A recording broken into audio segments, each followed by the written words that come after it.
Welcome to this data analysis tutorial. I'm Sukanya Sahu, technical member of the Club Codezilla. In this video, we're going to have a look at some of the basics of data analysis and learn a few implementations of this domain. So without any further delay, let's get right into it. As the name suggests, data analysis might have something to do with data and maybe analyze it. And this is what exactly data analysis means. It's the process of collecting and organizing the data in order to draw helpful conclusions from it. As the famous Ronald said, torture the data and it will confess to anything. So, the proper definition of data analysis is defined as a process of cleaning, transforming, and modeling the data to discover useful information for business decision making. Having hands on only the data isn't sufficient to make progress. We need to study the data, and for this, it is important to clean it first, do the required changes, and then model the data. Till now, you might have understood why we need to perform data analysis, and now let's see how we can perform those. Data analysis can be performed using programming languages like Python, R, or SAS. I mostly prefer Python and use it in most of my work. So the rest of the video will revolve around data analysis with Python. You need to have Python installed in your system. I prefer Anaconda.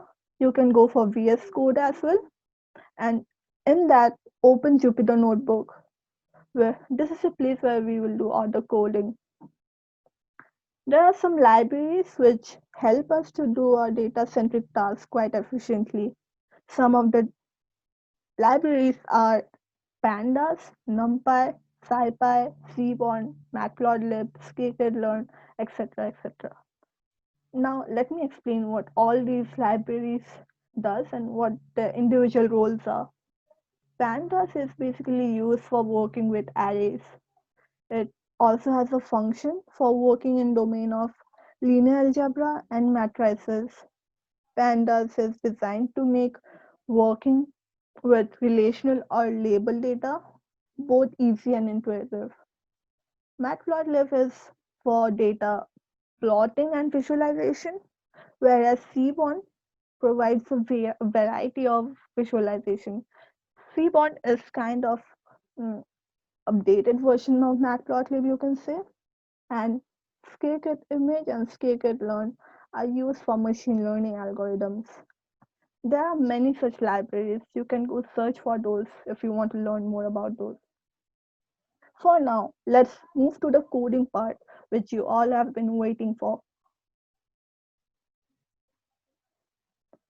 To begin with data analysis, we need to first import the necessary libraries, which we talked about, like Pandas, NumPy, Matplotlib, Matplotlib inline. Your Matplotlib inline, what it does is uh, your Matplotlib graph will be included in your Jupyter notebook next to your code other than any external file. We import those libraries using the import function, and SNS.set is basically to set the dimensions of the graph, like 5 by 5, 4 by 5, and so on. And also we need to import the data set that we will be working on. For that, we need to copy the path of that data file and then move it to the data frame. For this, we use the read underscore CSV function to copy those data files to our data frame. After analyzing the data using various functions, we need to export the changes made in the file. And for that, we use to underscore CSV function, which basically saves our changes to a CSV file. CSV file is comma separated values, which basically is an Excel file. So it will be saved as an Excel file. Now, the analyzing part that I was talking about. For that, we need to have a deep look at the data. How is it? What are the methods used? And for that, head tail is used. Head tail basically does is it gives us the impression of the first five elements in our data frame. That is, if we type df.head brackets, it gives us the first five data that are in our data frame. Here we can see that we have user ID, transaction time, item code, and description. And only the first five rows are printed. If you want to print more rows, you can simply type inside those brackets the number of rows that you want, 10, 15, 20, whatever. Now, data types.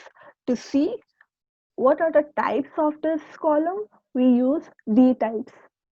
And it gives us information about what all the variable types are used to store those in that column.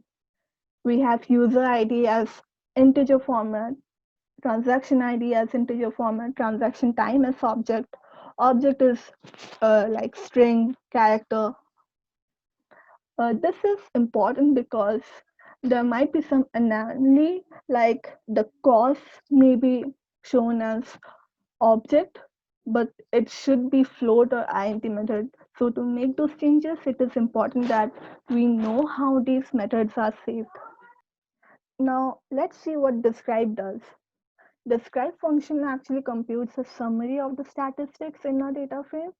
Like we have the number of counts, mean, max, standard deviation, and so on. And what info does is it gives us a a concise summary of all those columns. We see that describe function elaborates what each column does, and info function only gives a gist of it. Now, shape function uh, returns us the number of rows and columns present in the data set. Is null and sum, what it does is it calculates how many null rows or columns are there in our data set. It can be implemented as df.isNull.sum. We can see that the item description has 2,908 null rows or null cells, you can say. Drop function deletes a column or a row as your requirement. Df.drop, and then we mention the column that we want to delete. And how to see that it's a column or a row is by looking at the axis value. If the axis value is 1, it will delete that column. If it is 0, it will delete that row. And what IntList does is it whatever changes is made will be shown in our actual data frame, and therefore it is true. Now, group by function. It is used to split the data into groups based on some criteria. Like here we are using group by function to group user ID and country, and the criteria will be transaction ID. So the user ID and country will be grouped based on the number of transactions made. Sorting. For sorting, we use sort value function, which sorts in ascending or descending order based on what we specify. Here we have used ascending equals to false, so it will be sorted in a descending order. So these were a few functions and that were used to analyze the data. But obviously there are more, and you can have a look at those uh, later if you want to know more about it. Now let's get started how to visualize the data that we have. Data visualization is the discipline of trying to understand the data by placing it in a visual context so that patterns, trends, or correlations that might not otherwise be detected. Let's look at some of the most common data visualization methods. We have bar plotting, like if you want to plot a bar graph for a given data, this can be done using pandas, matplotlib, or seaborn. With seaborn, what it does is it can be implemented by only writing a single line, and by the knife method we need to do this long code. So I prefer to use the seaborn or the matplotlib, but for understanding purpose I've mentioned both. Here what we have done is we mention the figure size and the subplot. Subplot actually creates the figure and the grids of the subplots with a single cell. And we have mentioned what the data should be, the point frequency, which will be the x-axis, y-axis, and the type of the graph that we want is shown in the fifth line, that is ax dot bar points comma frequency. Bar represents that it will be a bar graph and not any other kind. The title of the graph will be given as set title. The X label will be given as set X label, and for Y it will be set Y label. With a seaborn, it will be just one line. Now we have scatter plot. So for scatter plot, as as always, we can use any of the method, seaborn or the knife method. For seaborn, we use dot scatter plot method and then mention the x-axis label, y-axis label, and the data set. For knife method, we use dot scatter and then mention the x-axis label, y-axis label. If you want to mention the title, x label, y label, you can go for that. For line chart, uh, in seaborn, you can use dot line plot, mention the data, the column, and for the knife method, use the dot subplots to give the figure size, and then in the loop, use ax dot plot to plot the graph.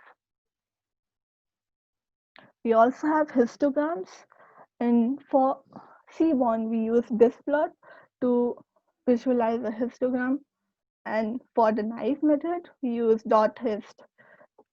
It's basically the same thing, just the size of the code is different because C1 is much advanced than any other method, whether it be Matplotlib or Pandas, and so uh, everyone prefers to use C1 and not any other kind. But for understanding it is important to know how all this is becoming. So we we need to study the knife method first and then go for the seaborn. Here, you might have seen that we've used something called bin. Bins is actually used to divide the entire range of values into a series of intervals. And what KD stands for is kernel destination estimation, which is a way to estimate the probability density of a function of a continuous random variable.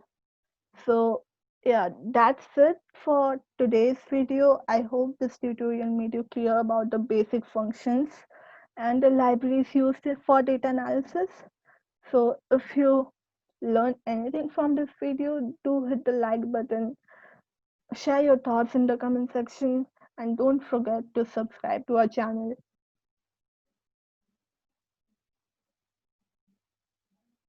For more details and queries, contact us at the following links.